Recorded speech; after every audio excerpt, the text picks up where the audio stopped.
Welcome back, future devs, to a video about character design. Your host, a guy who's not very good at character design. So, I wanted to cover a question really quick before I went over how I kind of approach design or character design, because it came up a lot in this 6-part video I made, and a lot of people were asking why not include anatomy into this series. That anatomy is a pretty big deal in character designs and things like that. And I'd answered the question in the comments, but I wanted to make sure I covered it in a video as well. The reason I didn't include anatomy is because I don't consider it a core fundamental on how to just draw pretty much anything, like objects, shapes, understanding shape language, intention, and things like that. What I would categorize anatomy under are things like when you go into a field as a character artist, you obviously have to add anatomy as your 7th pillar. If you're going to be an environment artist, you would want to introduce like geology and erosion effects and plant studies into your 7th pillar. If you're going to be a spaceship designer or a hard surface concept artist, you're going to want to study a ton of mechanical things, machines and stuff like that. So I'm not saying don't study anatomy. I think everybody should have a fairly solid foundation in anatomy.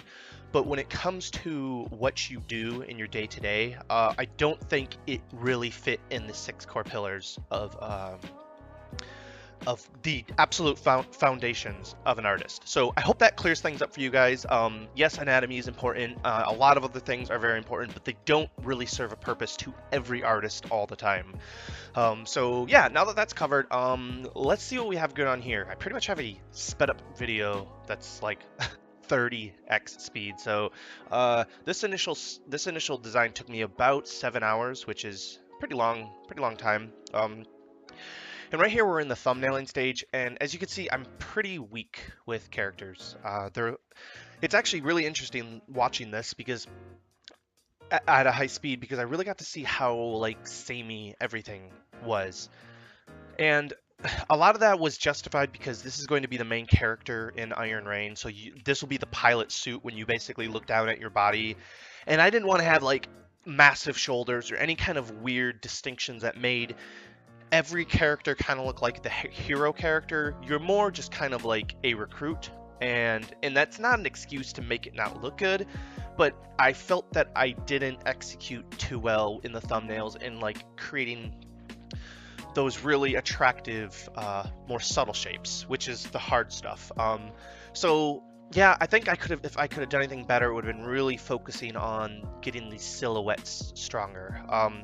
So actually, I'll talk about that a little bit. That first stage you just saw was me really just trying to nail the overall silhouette. Are they skinny? Are they fat? Are they got a lot of padding on? You know, is it skinny jean kind of material, like latex and things like that? So that was the first kind of exploration I did, and now what you're seeing here is me really trying to break up that shape with a some secondary information going on, and it's really just a lot of exploration. I'll hop around from character to character if I see things are getting stagnant. I don't necessarily always like go top to bottom on every character and finish it. And what I did here, actually, if you look in the layers section, once I did those silhouettes, I pretty much just masked I literally just masked a new layer to it, so when I draw, I don't have to worry about going outside of that silhouette. So once I was done with my secondary shapes, that really kind of just gave me a springboard to have an imagination on. So I'm still not necessarily sticking to the rules that I laid down fundamentally, and I actually can do that a lot. I'll sometimes subconsciously just trace over my lines. And like you see in that thigh piece, it's really important to kind of like break the shape if you see it needs to change, because these are like 10-minute, 5-minute studies per design. So there's really not a lot of investment in these, and it's really good to break things and explore as wide as you can. Oh, I remember this one I hated really bad. It looks like this funky space diaper. So yeah, I pretty much go through here and just start lining things up, really trying to kind of find this is really kind of tell me like is am I going to keep this design or not at this stage. Another thing I noticed actually that I failed at, again, it's great that honestly you fail at stuff because you can really improve quickly if you can identify it, is that I had the same level of noise everywhere for a lot of these characters.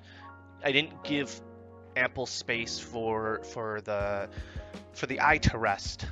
Like if you see in this piece, there's a lot more. I like that piece. I think that's the one I ran with. But a lot of these, they're just consistently noisy.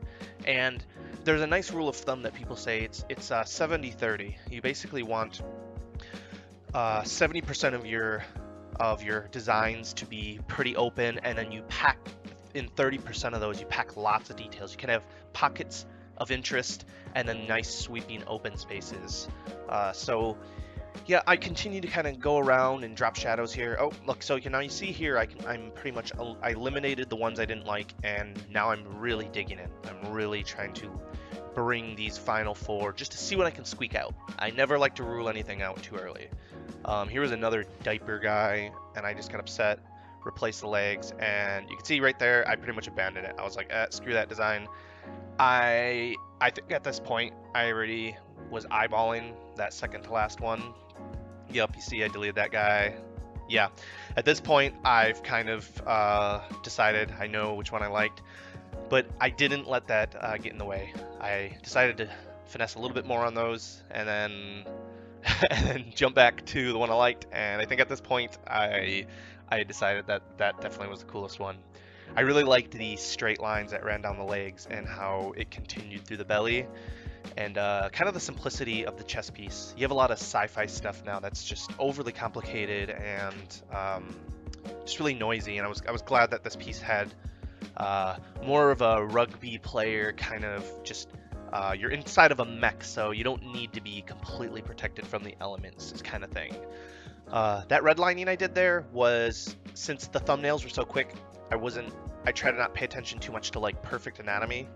So once I get my thumbnail down, I'll do kind of like a bone drawing and make sure I really plant the character on the ground, make sure him or her feels really solid and weighted. So that's what that was. And now pretty much, yeah, I isolated this. I just start drilling into the line work. And at this stage, I'm pretty much trying to spell out what everything absolutely is, you know, all the padding and things like that. If you look at my line work, I don't know what you guys would consider good or bad line work, but I actually consider this fairly poor line work. And I want to kind of express this breakthrough I had to you guys, hopefully save you a lot of time. I had this obsession with like these really clean lines, like one sweeping line, and my art just fell apart because I was spending so much time trying to lay good lines down that I was going really, really slow and nothing was getting done.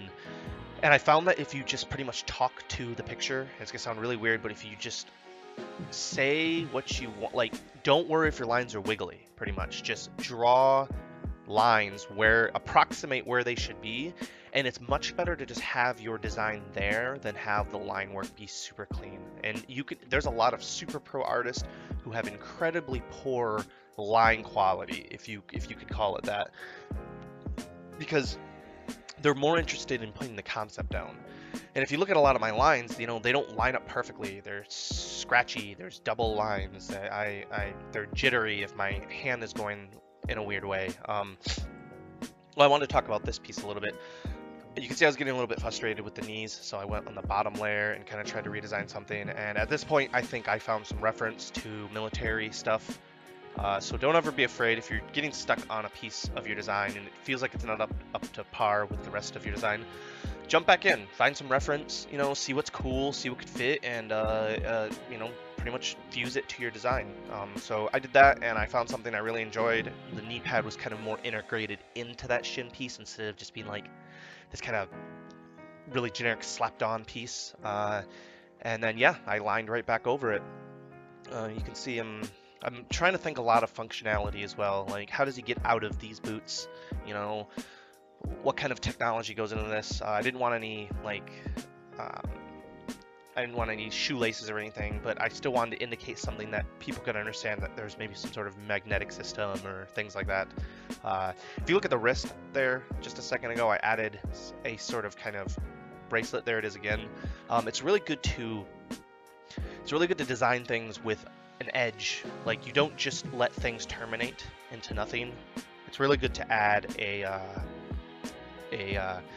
kind of like a cap off. Everything has caps. Like, paddings usually have a stitch line around them. Like, wrists will usually have some sort of like elastic strap and maybe some technical thing there. So if you want your stuff to feel more lived in, it's or realistic and lifelike, it's good to add kind of the transitions between material changes, products, and things like that. That last bit I just did was I just did a silhouette, so now I can mask everything to it, and it allows me to just quickly like lay down shadows. Right here I'm doing what you would call a cavity mask, or an ambient occlusion mask, or ambient occlusion pass, and it's pretty much just like where the light doesn't get into the cracks. And you can actually be really cheap about that. I just use like one brush size and put it on multiply, and I just kind of fill in where I think most heavy cracks would be. It's like around the fingers, armpits, all the fabric seams. Then I start to break it up. This is where it starts to get really fun. But essentially just trying to make the design now have I don't know what you'd call it, almost a primary and secondary. Not even. There's almost like it's like two leading roles, and you just kind of create this negative and positive space by just splitting it up with values and colors. So you can see I'm running through this here, just kind of splitting things up, still trying to add material changes. If you look at any clothes, like, you almost never have fabric that just has one material. You know, you're gonna have stitches that have different lines. Like, I could have probably pushed this even further with just slight variations in grays and seams and different things like that. But yeah, I'm playing around, still trying to find what breakups look really nice. I think accents of colors are really nice to do, like what I did in the palms of the hands. I do it again around the collar, yep, right there. And what that implies is like you can have a consistency for like, okay, I want soft materials to have this color, and it kind of implies that like there's actual material properties. Everything's not just made out of the same, you know, tough military vinyl or something like that. And then here, since I had everything broke up, I can quickly change colors. Maybe I have to lasso tool every once in a while, but once I have my colors broke up, I can really just slam it around. And that's why it's really important to have folders. Once I did my main one, I just put it in a folder, duplicated the folder, and you can just jump in and quickly find what you like. So here I have my final one, and now I'm doing another kind of what I call lived-in pass. So you're adding buttons, you're adding little glowy bits, you're adding things that like you'd have tags and labels and manufacturing things. Now I'm adding gradients. Gradients are really nice for just like cheaply faking lighting. What you can do is basically just do a gradient that still is attached to that original mask, and then you can either turn on multiply for darken or lighten for highlights. Again, I'm tweaking things, adding those nice little details that make the thing look like it went through a manufacturing line. You know, it's not just like this dead concept, but that, you know, like even that I don't think I added it to it, but that hat could add some really cool stitching along the side that had some manufacturing about it. So I had to turn the camera off and did final tweaks and a little bit of design, and this is how it turned out. So I added some hosing. I wanted a little bit more of that lived-in feel. I added some padding to the side that you could maybe like magnetically attach like attachments like guns or some sort of thing to it. But yeah, that is essentially my entire process on how I do a character. This is very low rendered, but I'm trying to get more into this design because it's quicker than painting. So I hope you guys enjoyed, and yeah, thanks for watching. Bye.